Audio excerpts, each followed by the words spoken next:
The Japanese Fair Trade Commission applies a confirmation procedure to Visa for administrative sanctions on suspicion of violating antitrust laws.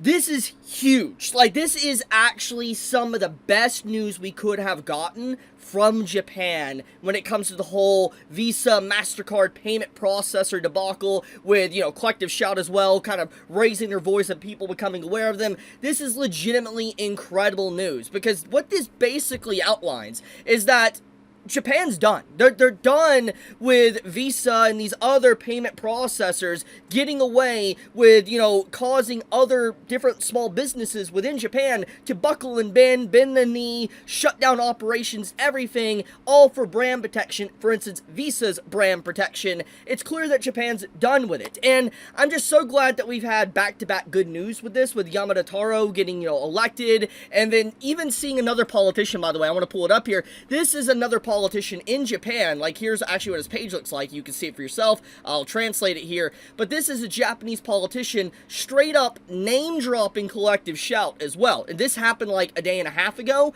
So it's just, Japan has become aware. It's like the Eye of Sauron has now awoken. It is aware of its enemy. And that's basically what has happened here. It is just insane to see that we're finally getting some pushback. Like, this is legit extreme pushback. You have multiple politicians in Japan mentioning this. They are now putting sanctions on Visa. And what's really crazy about this whole article, by the way, it says, according to the Japanese Fair Trade Commission, this is the first time that international credit card brands have been subjected to administrative sanctions, including Visa, which is the largest company in the industry and boasts the largest market share in Japan.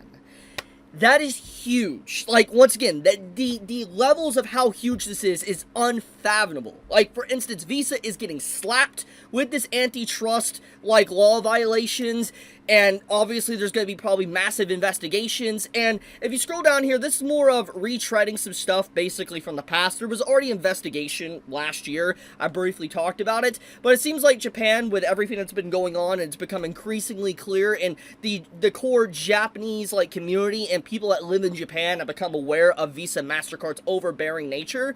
And especially with seeing a politician just straight up name drop Collective Shout, they're not going to be able to get away with what they've been doing as of late. There is definitely going to be some, people looking into this officially, trying to get to the bottom of what's going on. And I'm so happy I could share just such great news here. Like I said, it's like the Eye of Sauron. The entire internet collectively awoke, and they were like, we're done. We're done with this. It goes to show that you can only go so far secretly until you hit into too far, and people just get really upset about it. For instance, they went after manga and anime for a while, which, to be fair, still is kind of niche in comparison to other areas of entertainment.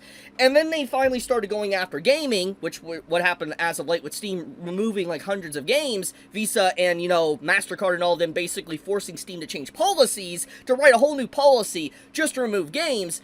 It's obvious that you can only go so far and piss off so many people until there's some pushback, and in this case, that's exactly what's happened here. And, we have literally Japan and politicians and them in Japan talking about the Steam store, talking about how stuff was removed, talking about basically, Collective Shout.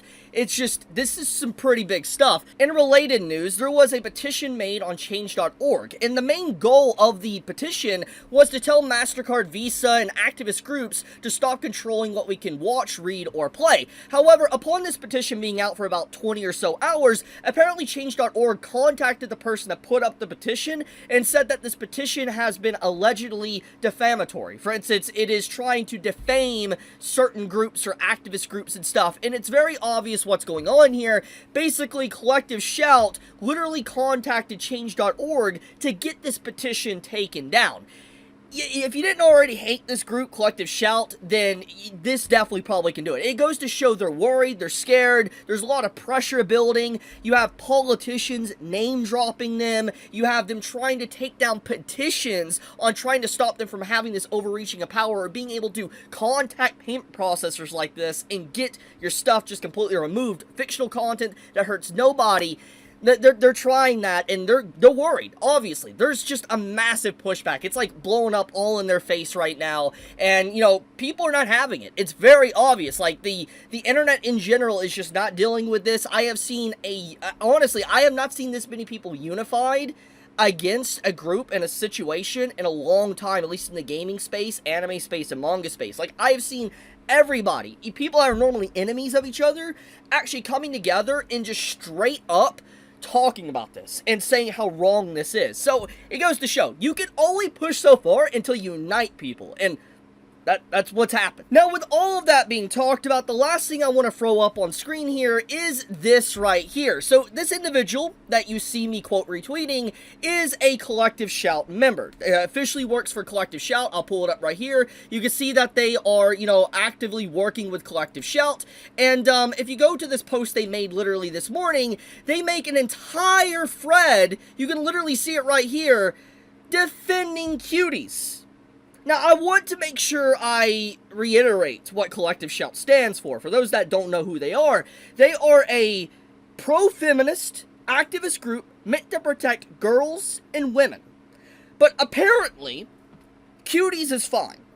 Cuties is fine because it used actual kids in very suggestive and horrible ways, but because it was depicted in a bad light, it's okay. That's what they literally said, basically, here. And it just, you can see the Collective Shout account and everyone that's involved with these members retweeting this. So they collectively all agree with this statement, which is even crazier when you actually go back. This Collective Shout member, if you go into the community notes, actually, I want to see if I can actually see it. You will see that there's evidence that they straight up called Cuties actually bad. You can literally see it right here that it's absolutely disgusting. So this was years ago, by the way. This was back in 2020 when all this controversy happened. So it goes to show that this person's opinion that was 5 years ago has changed onto the completely other side. And the question now comes down to, did they change their opinion because they wanted to fit into the group? Probably, yes. But I do think that seeing just such a radical shift in opinion and her basically calling this out for what it is, disgusting and should never have existed, to then straight up defending it, like 5 years later, just goes to show that the priorities of this group, they don't care about real people, they don't care actually about kids or anything like that. They legit only care about censoring content that doesn't hurt anyone, while also trying to make you not focus on what the real elephant and problem in the room is. For instance, like this show even existing, the movie existing for Cuties should never have existed to begin with. And Netflix and everyone involved in that obviously profited off of it and made a lot of money off of it. So it's just like, that is exploitation. Like, that is. Like, anyone that says it isn't, like, just like, what? You have, like, people that are 11 starring in this movie. Like, yeah. So, anyways, into the main topic of what I'm trying to say here is that Collective Shout has royally messed up. Like, they've gotten the internet focused on them, but also we cannot forget the true enemy is Visa, MasterCard, and all these other payment processors. They are a real problem. They are the big problem. Collective Shout is more of a distraction. They are a huge issue. Not act like they aren't. Definitely needs to be investigated. But don't let that distract you from the real issues that is Visa and MasterCard. I'll leave it at that, though. Wanted to bring this up. I love you guys. You have a fantastic day or night wherever you live. Chibi out.